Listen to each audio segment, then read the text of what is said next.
Hari itu, si Esa melihat bahwa dia telah berkata demikian, tetapi Molly tetap tidak pergi. Sebaliknya, dia berbicara dengan sangat arogan. Wajahnya menjadi gelap karena marah, dan tanpa mengucapkan sepatah kata pun, dia menekan Molly dengan tangannya yang besar dan mulutnya dingin. Dia berkata, sudah terlambat bahkan jika kamu ingin pergi sekarang. Dengan ledakan, saat tangan besarnya muncul, telapak tangan besar yang menjulang tinggi tiba-tiba muncul di antara dunia dan seluruh telapak tangan, dengan suara mengepul, aura niat membunuh. Seolah-olah niat membunuh itu telah berubah menjadi kenyataan, membentuk sangkar menakutkan yang langsung mengikat Siang Molly.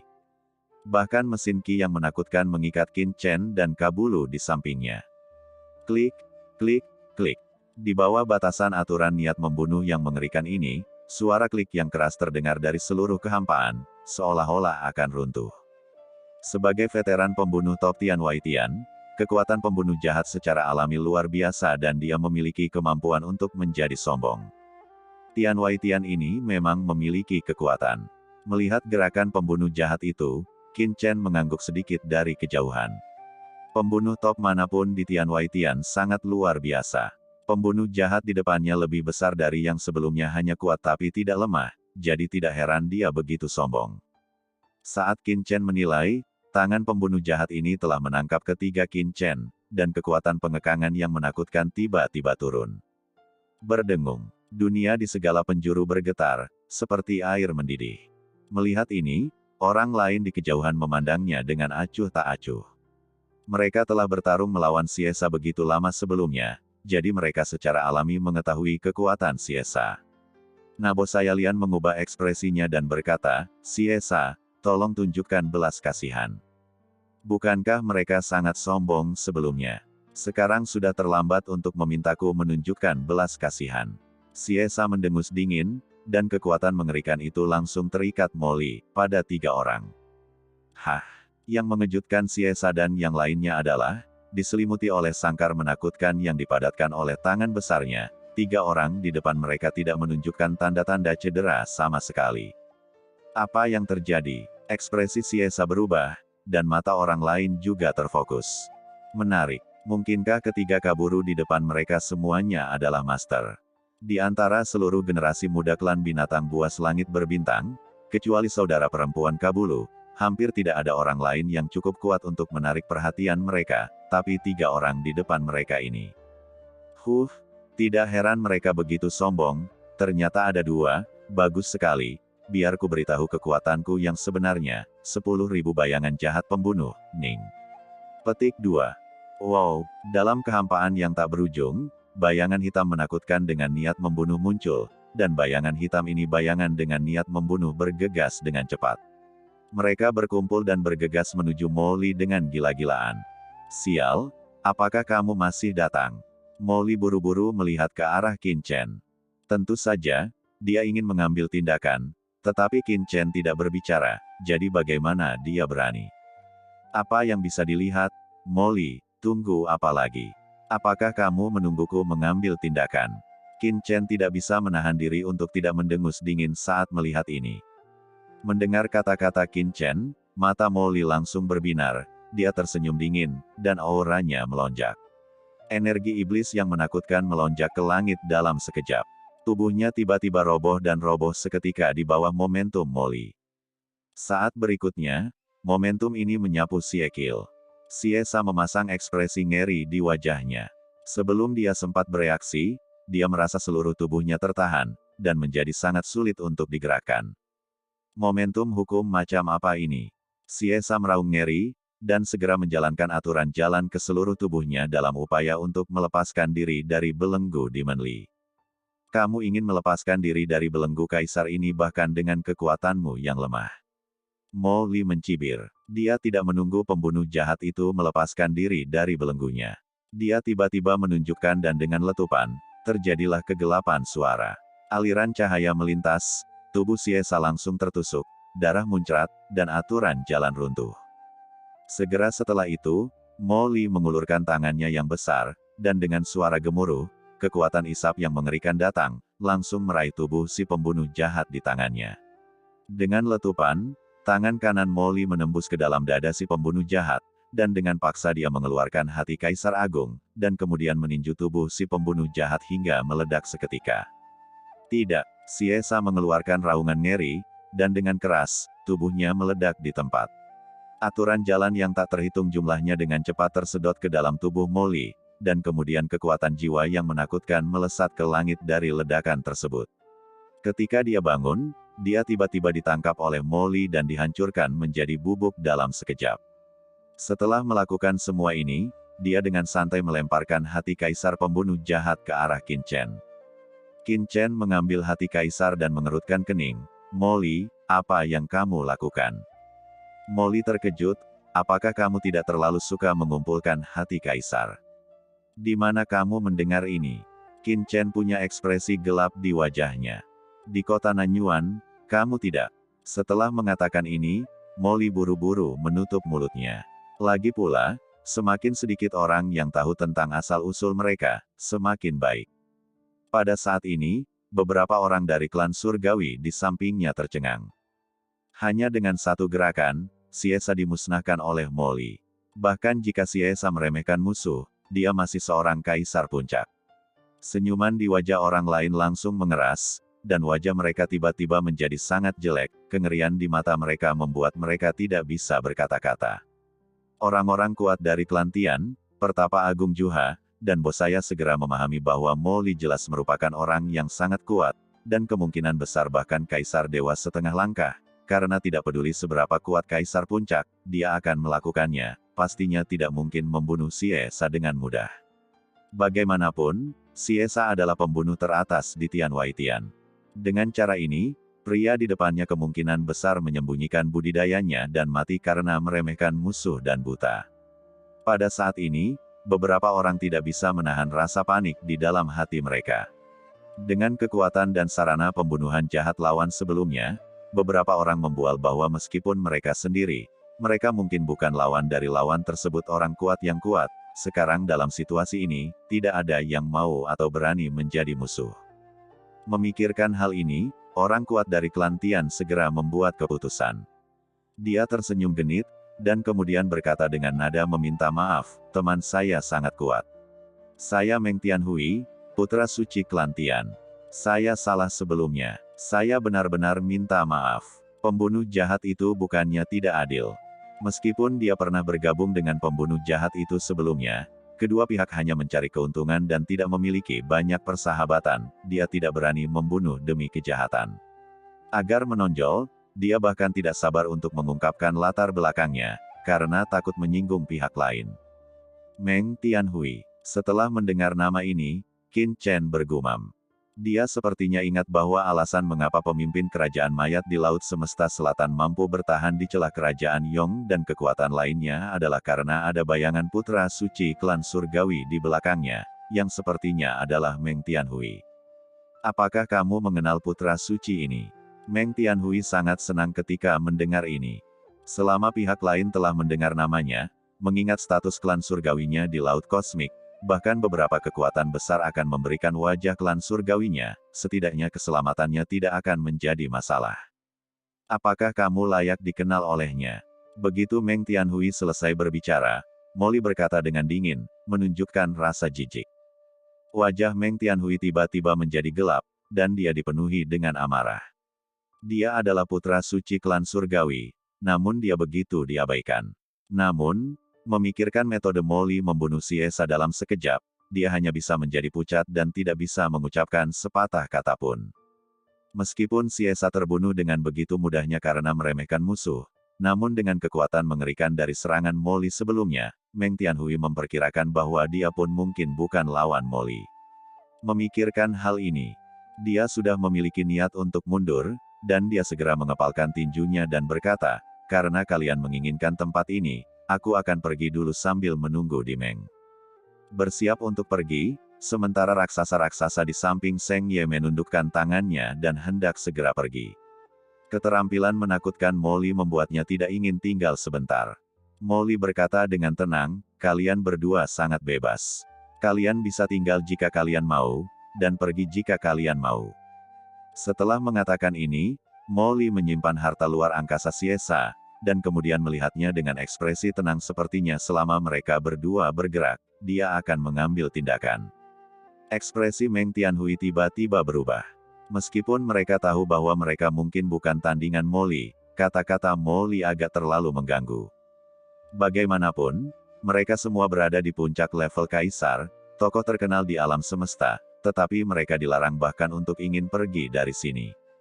Yang lebih menjengkelkan bukanlah kata-kata Molly, tapi matanya yang tenang dan menghina. Melihat mereka bertiga seperti melihat seekor semut.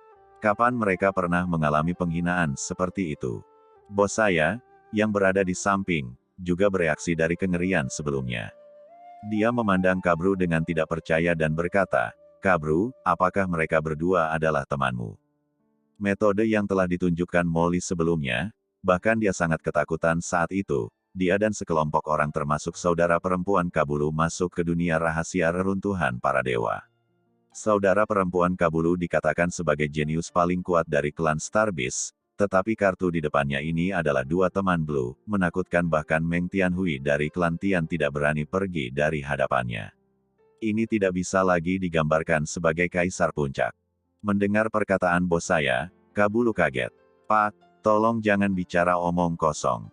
Keduanya bukan teman saya." Petik 2. Ya, keduanya adalah tuanku. Bagaimana aku, Kabru, bisa berteman dengan kedua tuan ini? Kamu tidak boleh mengatakan apapun yang tidak masuk akal. Kabru begitu ketakutan hingga keringat dingin keluar dari punggungnya. Keduanya adalah makhluk yang bisa melawan Kaisar Dewa. Siapa dia? Jika dia berani berteman dengan mereka, jangan membuat kedua orang dewasa ini marah dan menamparnya sampai mati. Meng Tianhui di samping sama sekali tidak mempertimbangkan kata-kata Kabulu, wajahnya muram, dan dia berkata dengan dingin kepada Molly, "Apa maksudmu dengan kata-katamu? Apakah kamu ingin memaksa Meng untuk tetap tinggal?" "Aku, Meng Tianhui, biarkan sendirian putra suci klan surgawi dan pewaris masa depan klan surgawi, bahkan anggota biasa klan surgawi tidak akan pernah diancam olehmu seperti ini." Setelah Meng Tianhui mengatakan ini, auranya benar-benar meledak, dan orang-orang di sekitar dia meledak. Anda bahkan dapat melihat beberapa riak di angkasa dalam auranya dengan mata telanjang. Takdir misterius sedang terjadi antara langit dan bumi. Molly tersenyum dingin. Meskipun aura Meng Tianhui sangat mencengangkan, kekuatan yang dia bangkitkan jauh tertinggal. Dia adalah pewaris klan surgawi. Dia hanya membubuhkan emas di wajahnya agar orang luar takut padanya. Secara halus, itu hanyalah macan kertas dengan penampilan saja. Setelah melihat aura takdir pada Qin Chen sebelumnya, Molly hampir ingin tertawa saat melihat aura takdir pada Meng Tianhui. "Kamu benar, aku ingin mempertahankanmu. Jadi apa yang bisa kamu lakukan?" Molly tidak mengatakan omong kosong sama sekali. Dia terlalu malas untuk berbicara omong kosong dengan Meng Tianhui, seorang kaisar puncak kecil yang berani berbicara di depannya. Molly sudah memahami sikap Qin Chen sejak Qin Chen memintanya untuk mengambil tindakan.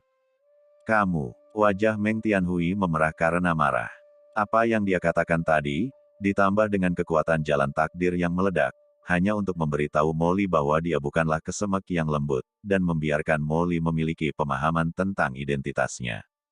Bagaimanapun, klan surgawi cukup bergengsi di laut semesta. Dewa klan surgawi mengendalikan takdir, dan siapapun yang berani menyerang anggota klan surgawinya akan dideduksi oleh dewa. Selama pihak lain sedikit takut pada klan surgawi, dia hanya akan menuruni tangga dan pergi. Tapi apa yang Meng Tianhui tidak duga adalah bahwa Molly sama sekali tidak terpengaruh oleh identitas dan aura klan surgawinya, dan dia bahkan tidak berbicara dengan sopan. "Kamu," Meng Tianhui tidak berkata apa-apa. Dia mengangkat tangannya sambil berteriak dengan marah, dan dengan ledakan, cahaya putih yang menakutkan berputar di sekelilingnya dan kemudian dengan cepat jatuh di depannya. Ini adalah roda takdir. Di atas roda tersebut, terdapat pola takdir. Benda ini adalah harta karun yang diberikan kepadanya oleh Tuhan. Segera setelah roda takdir ini dikorbankan, ia memunculkan serangkaian bayangan takdir di sekitar Meng Tianhui. Bayangan-bayangan itu terhubung dalam lingkaran, dan kekuatan takdir yang tak terhitung jumlahnya terlihat naik dan turun di dalamnya, mengendalikan kehidupan dan orang yang tak terhitung jumlahnya kematian. Biarpun dia tidak menyerang sama sekali, kekuatan mengerikan yang ditimbulkan oleh kekuatan takdir membuat kabru di sampingnya terasa seperti ikan kecil di sungai panjang takdir, melayang naik turun dalam takdir, hendak tersapu, dan tubuhnya tidak bisa menahan diri. Bos saya dan Sage Agung Juhao di samping juga diam-diam berdebar ketika mereka melihat roda takdir di depan mereka. Mereka semua merasa jiwa mereka sedang ditarik, dan mereka tidak bisa. Mau tak mau mereka diam-diam merasa takut. Mereka tidak menyangka Meng Tianhui akan ada di sana sebelumnya. Setelah Meng Tianhui mengorbankan roda takdirnya, dia tidak mengambil inisiatif. Dia hanya menatap Molly dengan dingin dan berkata dengan suara yang dalam, "Ini adalah roda takdir klan surgawi saya. Ini adalah pengorbanan dewa klan saya. Saya memiliki setengah langkah kekuatan setingkat kaisar dewa, dan setelah benda ini dikirim, penguasa klan kita akan dapat merasakannya, jadi Anda harus memikirkannya dengan hati-hati." Petik 2. Meng Tianhui hanya menatap Molly dengan dingin, tapi tidak mengambil tindakan secara langsung. Maksudnya sudah jelas, jelas hanya ingin membuat Molly cemburu, dan mengatakan bahwa aku tidak akan mudah menghadapinya jika dia ingin mengambil tindakan. Kekuatan setengah langkah dewa kaisar. Benar-benar menakutkan. Molly mencibir. Penglihatannya saat ini tidak sama dengan sebelumnya. Dia bahkan telah bertarung melawan nenek moyang masyarakat naga hitam dan klan bayangan, dan dia adil seorang kaisar puncak. Dia sama sekali tidak menganggapnya serius. Belum lagi pihak lain hanya memiliki setengah kekuatan kaisar ilahi. Dia juga sama sekali tidak takut.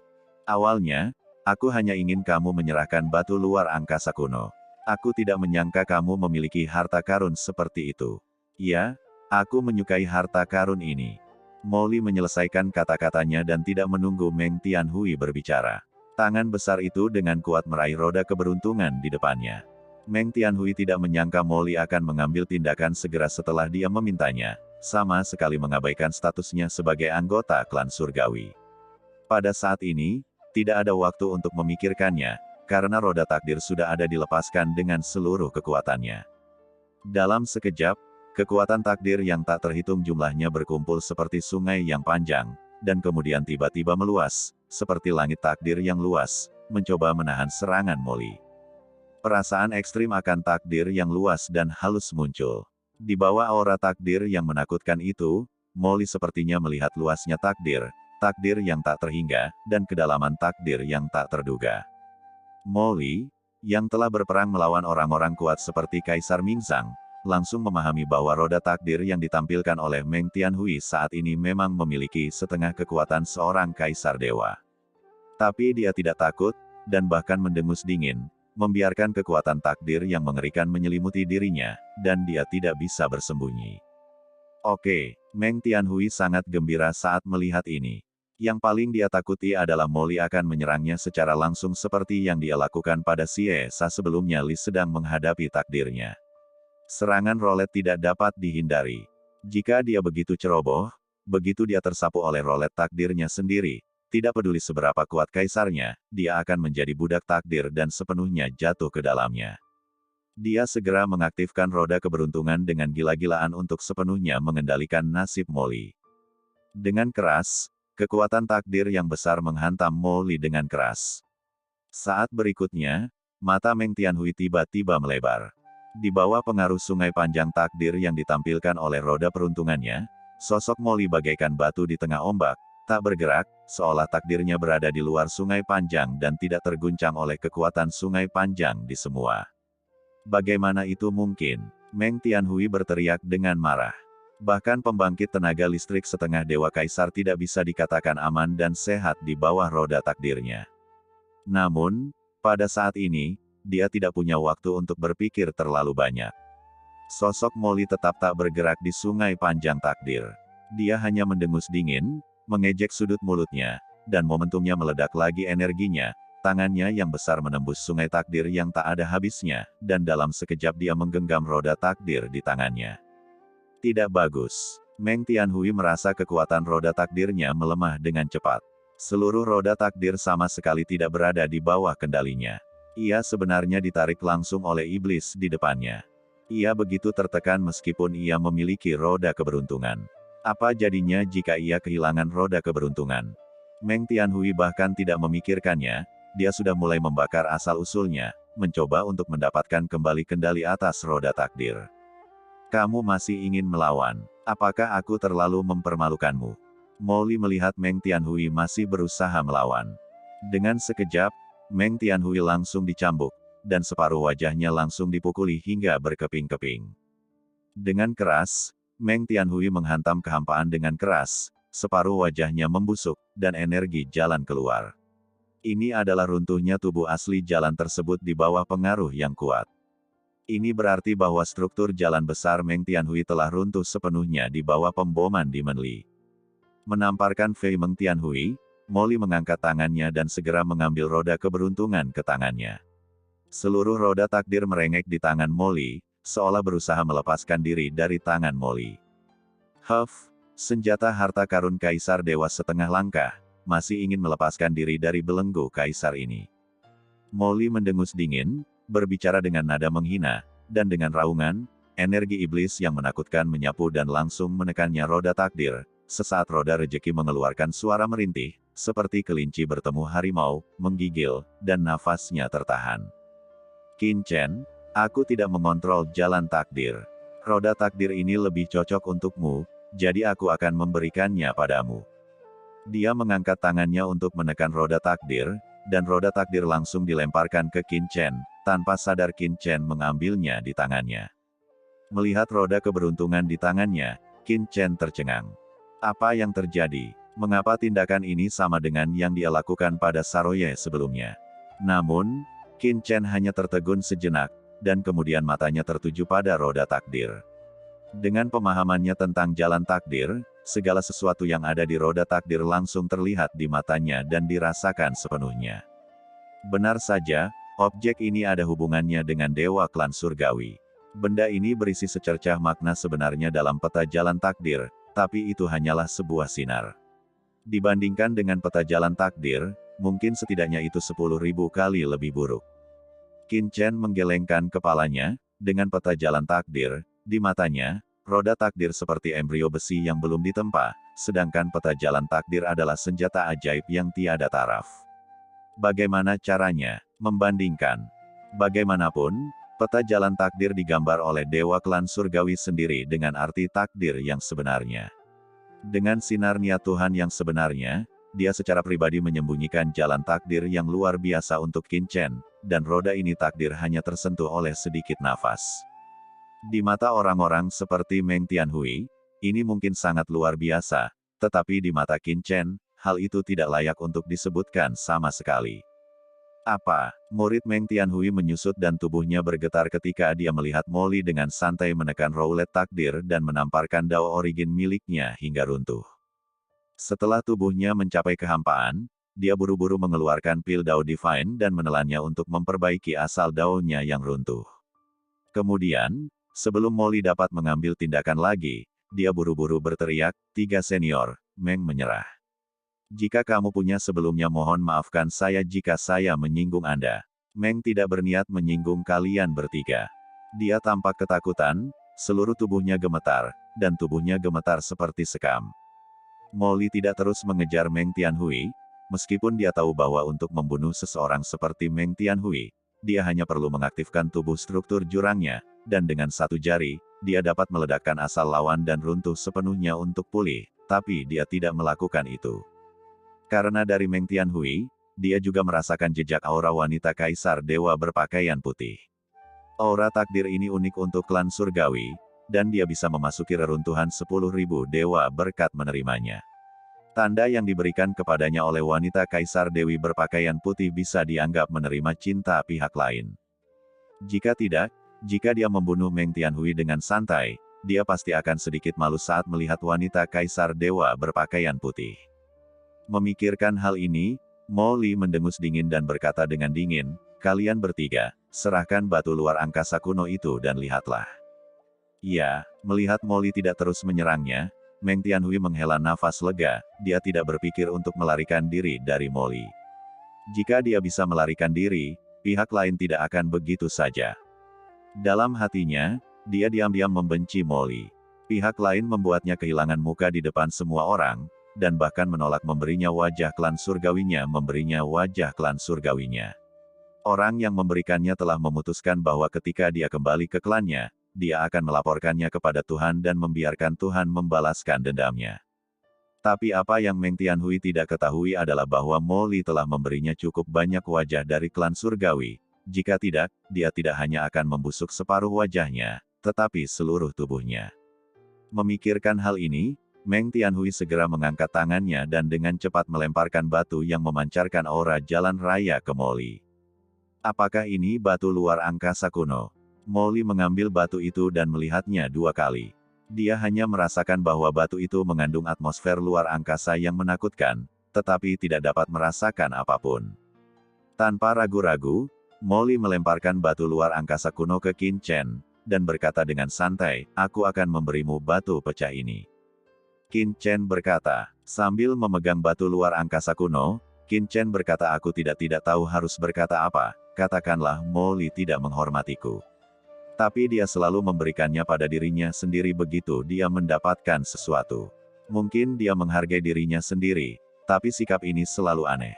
Mo Li diam-diam merasa bahagia saat ini. Dia juga orang yang memberi hadiah kepada Demon King. Melihat Meng Tianhui menyerahkan batu luar angkasa kuno yang telah mereka perjuangkan, wajah Sage Agung Juha dan Bosaya berubah, tetapi mereka tidak berani mengucapkan sepatah kata pun karena takut membuat marah orang-orang di seberangnya. Qin Chen tidak repot-repot berdebat dengan Mo Li. Matanya sudah tertuju pada batu luar angkasa kuno di tangannya. Hah! Saat melihat ini, pupil matanya menyusut sedikit. Seluruh batu luar angkasa kuno mengandung kekuatan luar angkasa yang khusus. Kekuatan luar angkasa ini melonjak pesat, dan jantung luar angkasa diperoleh dari Kaisar Mikong sangat dekat, dan termasuk dalam silsilah yang sama dengan jalan ruang pada daun pohon ilahi Wukong. Seharusnya ada di sini. Kemunculan batu luar angkasa kuno ini membuat Qin Chen langsung mengerti bahwa lokasi pohon suci Wukong seharusnya berada di dekat sini. Yang lebih mengejutkan Qin Chen adalah bahwa di dalam batu luar angkasa kuno ini, dia samar-samar bisa merasakan kekuatan luar angkasa yang samar-samar dan sangat kuat. Meskipun kekuatan luar angkasa ini sudah sangat tipis, jika ditelusuri kembali ke sumbernya, itu pasti sudah mencapai tingkat Tuhan Kaisar. Ini adalah sesuatu yang hanya bisa dia rasakan setelah tubuh fisiknya memasuki dimensi yang lebih tinggi. Kekuatan yang dia rasakan dari dimensi lain yang lebih tinggi, jika itu adalah Mo Li, atau bahkan Kaisar Dewa biasa lainnya, mungkin tidak dapat merasakan kekuatan ini dari Kaisar Dewa. Benar saja, apa yang saya lihat dari kehendak spiritual Rona adalah benar. Warisan pohon ilahi Wukong yang diterima Kaisar Mikong saat itu jelas bukan warisan sederhana dari Kaisar, melainkan semacam warisan dari Kaisar Dewa. Qin Chen sangat terkejut. Dengan kekuatannya saat ini, warisan Kaisar Puncak biasa dan bahkan Kaisar Dewa setengah langkah agak diremehkan.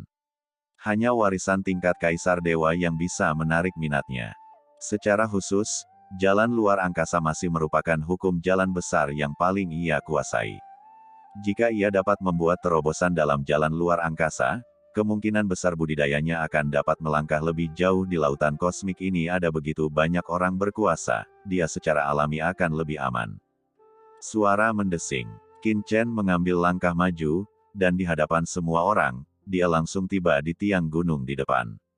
Saat berikutnya, sehelai daun tiba-tiba muncul di tangannya, yang merupakan daun pohon ilahi Wukong.